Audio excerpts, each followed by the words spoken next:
इस वीडियो में हम लोग मुस्लिम समाज के जो दो संप्रदाय हैं, शिया संप्रदाय और सुन्नी संप्रदाय, इन दोनों संप्रदायों के बीच में क्या अंतर है इसके बारे में जानेंगे। और इन अंतर को हम लोग प्रमुख 5 बिंदुओं में जानेंगे कि सुन्नी संप्रदाय और शिया संप्रदाय के विवाह में क्या अंतर है, इनकी मेहर में क्या अंतर है, तलाक में क्या अंतर है, अभिरक्षा अर्थात हिजानत में क्या अंतर है और मातृत्व एवं पितृत्व में क्या अंतर है। मुस्लिम समाज में जब मोहम्मद साहब की मृत्यु हुई और उनके उत्तराधिकारियों में जो सुन्नी संप्रदाय था, जो उनके प्रमुख हुए, उन्हें खलीफा कहा और शिया संप्रदाय ने उनके प्रमुख हुए उनको इमाम कहा। सन 1922 ईस्वी में जब तुर्की में क्रांति हुई तो खलीफा के पद को हमेशा के लिए समाप्त कर दिया गया, लेकिन जो शिया संप्रदाय है उनके जो 12वें इमाम हैं वो कहीं गायब हो गए थे। इसलिए शिया लोग मानते हैं कि जो उनके 12वें इमाम हैं वो दैवीय हैं और कभी भी उपस्थित हो सकते हैं। इसलिए उनमें 12वें इमाम के बाद अगला कोई इमाम नहीं हुआ है और उन्हें विश्वास है कि उनके 12वें इमाम कभी भी प्रकट हो सकते हैं। अगर शिया संप्रदाय और सुन्नी संप्रदाय में विवाह के बारे में भिन्नता की बात करें कि इन दोनों संप्रदायों में विवाह के बारे में क्या क्या भिन्नताएं हैं, तो सबसे पहले हम लोग सुन्नी संप्रदाय में देखते हैं कि सुन्नी संप्रदाय में एक विवाह तभी वैध माना जाएगा जब वो 2 पुरुष गवाह या 1 पुरुष और 2 स्त्री गवाहों द्वारा साक्षीकृत हो, तभी उसे एक वैध विवाह माना जाएगा। वहीं अगर हम शिया विधि में बात करें तो शिया विधि में विवाह के संबंध में गवाहों की कोई आवश्यकता नहीं है। यहाँ पर विवाह के लिए गवाहों की कोई आवश्यकता नहीं है। इसके बाद अगर हम दूसरे बिंदु की तरफ चलें तो कुछ धात्र रिश्तेदारों में विवाह वर्जित है, लेकिन शिया विधि में धात्र रिजा के आधार पर विवाह पूर्णता बंद है। यहाँ पर कुछ रिश्तेदारों में, धात्र रिश्तेदारों में विवाह वर्जित है और यहाँ पर पूर्णतः बंद है विवाह। इसके बाद अगर तीसरे बिंदु की बात करें तो सुन्नी संप्रदाय में विवाह के संबंध में 2 स्त्रियों जैसे चाची और भतीजी, भतीजी मतलब चाची की ही लड़की, उससे विवाह वर्जित है। लेकिन शिया संप्रदाय में चाची और भतीजी से विवाह हो सकता है। इसके बाद चौथे पॉइंट की बात करें तो केवल सुन्नी संप्रदाय में केवल विवाह जो निकाह द्वारा विवाह है वही मान्य होता है और मुता विवाह मान्य नहीं होता है। वहीं शिया संप्रदाय में अस्थाई विवाह एवं अल्पकालीन विवाह जिसे मुता विवाह कहते हैं वह मान्य है। जी हाँ, शिया संप्रदाय में मुता विवाह मान्य है और सुन्नी संप्रदाय में मुता विवाह मान्य नहीं होता है। इसके बाद अगर विवाह के संबंध में सुन्नी विधि में 5वें बिंदु की बात करें तो 5वां बिंदु विवाह के भाग बताता है। विवाह के मुख्य रूप से 3 भाग हैं। मान्य विवाह हो सकता है या शून्य विवाह हो सकता है या अनियमित विवाह हो सकता है। वहीं शिया संप्रदाय में विवाह के केवल 2 भाग हैं, या तो मान्य विवाह होगा या शून्य विवाह होगा। यहाँ पर हम आपको मुता विवाह के बारे में बता दें। मुता विवाह जैसे कि आप इन 2 शब्दों से समझ सकते हैं, अस्थाई विवाह एवं अल्पकालीन।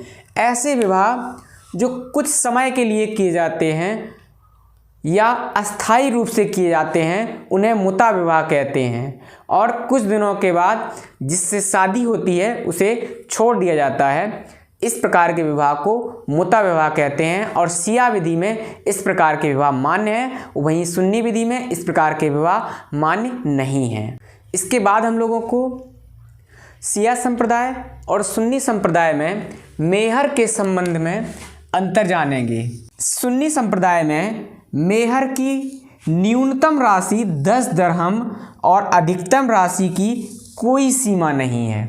वहीं शिया संप्रदाय में न्यूनतम राशि की कोई सीमा नहीं है अपितु अधिकतम राशि 500 दरहम है। मेहर के संबंध में दोनों संप्रदाय एक दूसरे से बिल्कुल उल्टे हैं। जहां एक संप्रदाय न्यूनतम राशि तो बताता है लेकिन अधिकतम राशि नहीं बताता, तो वहीं दूसरा संप्रदाय अधिकतम राशि बताता है लेकिन न्यूनतम राशि नहीं बताता। मेहर के संबंध में सुन्नी संप्रदाय में दूसरा बिंदु है कि यह करार कि कोई भी मेहर देय नहीं है, शून्य होगा।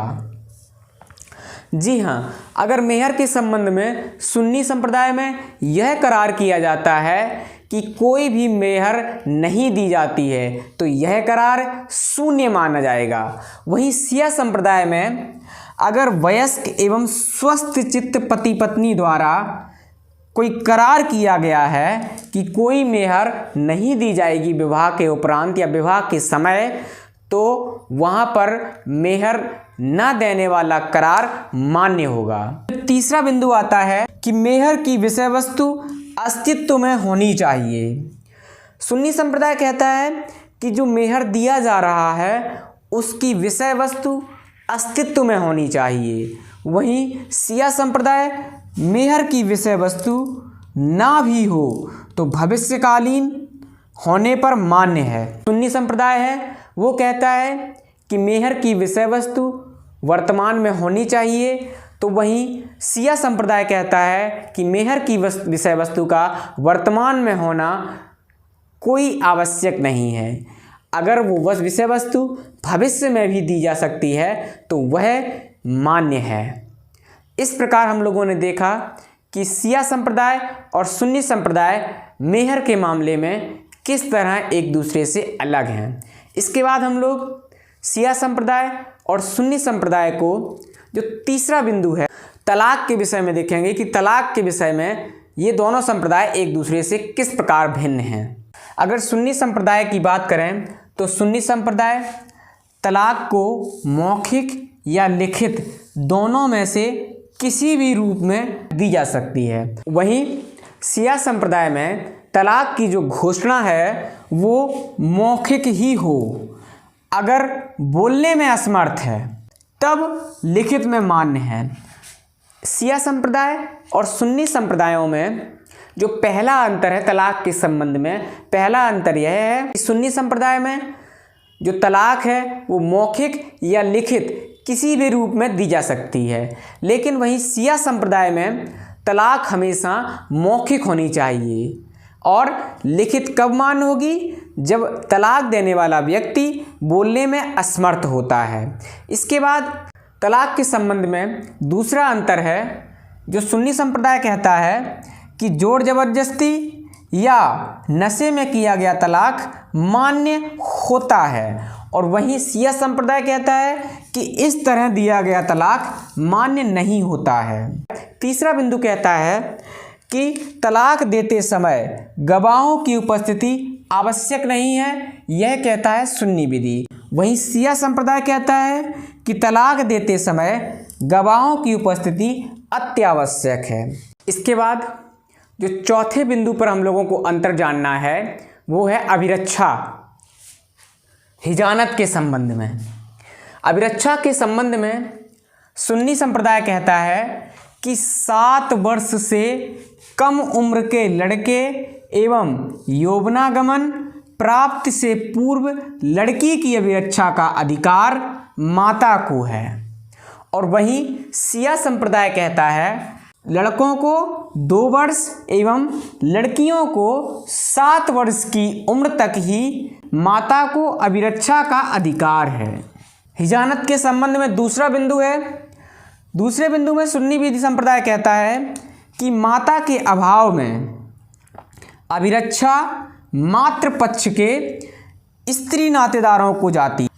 वहीं शिया संप्रदाय कहता है कि ऐसी परिस्थितियों में अर्थात अगर माता नहीं है तो अभिरक्षा पिता को होगी, और पिता भी नहीं है अर्थात पिता के भी अभाव में तब अभिरक्षा ननिहाल के स्त्री पक्ष को होगी।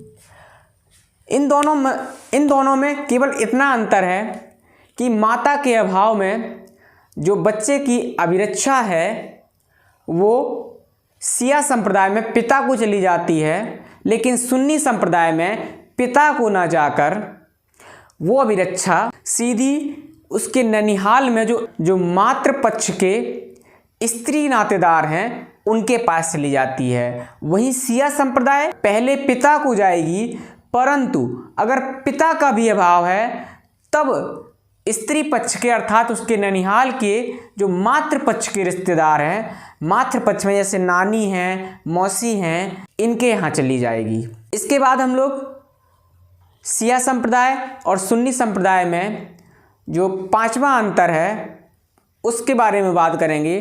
तो अंतर जानना है वो मातृत्व एवं पितृत्व के संबंध जानना है। मातृत्व और पितृत्व क्या होता है? मातृत्व वह होता है जिस शिशु को उसकी माता का नाम मिलता है, और पितृत्व वह होता है जिससे किसी बच्चे या किसी शिशु को अपने पिता का नाम मिलता है। इसके संबंध में जो सुन्नी संप्रदाय है वो कहता है कि शिशु का मातृत्व उसी स्त्री से होता है जिसने उसे जन्म दिया है, चाहे वह वैध रूप से हो या अवैध रूप से पैदा हुआ हो। लेकिन वहीं शिया संप्रदाय इस संबंध में कहता है कि यदि वैध विवाह है तब तो मातृत्व सही है, परंतु अगर वैध विवाह नहीं है, विवाह अवैध है, तब वह उस शिशु की मातृत्व नहीं होगी। अर्थात ये दोनों संप्रदाय मातृत्व के संबंध में एक दूसरे के विपरीत हैं। जहाँ सुन्नी संप्रदाय कहता है कि कोई भी बच्चा, कोई भी शिशु वैध रूप से पैदा हुआ हो, अर्थात शादी के बाद पैदा हुआ हो या शादी से पहले पैदा हुआ हो, उसे मातृत्व उसी माता से मिलेगा जिससे वह पैदा हुआ है। लेकिन शिया संप्रदाय इस मामले में भिन्न है। शिया संप्रदाय कहता है कि अगर शिशु वैध तरीके से पैदा हुआ है, अर्थात शादी के उपरांत पैदा हुआ है, तब तो उसकी माता से उसका मातृत्व मिलेगा, अन्यथा वो शिशु की वह माता नहीं मानी जाएगी और उससे उसका मातृत्व नहीं मिलेगा। पितृत्व के संबंध में सुन्नी संप्रदाय कहता है कि पितृत्व किसी भी शिशु को तब मिलेगा जब वह विवाह तिथि से 6 माह पूर्व पैदा ना हुआ हो और विवाह विच्छेद के संबंध में 2 वर्ष के अंदर पैदा हुआ हो।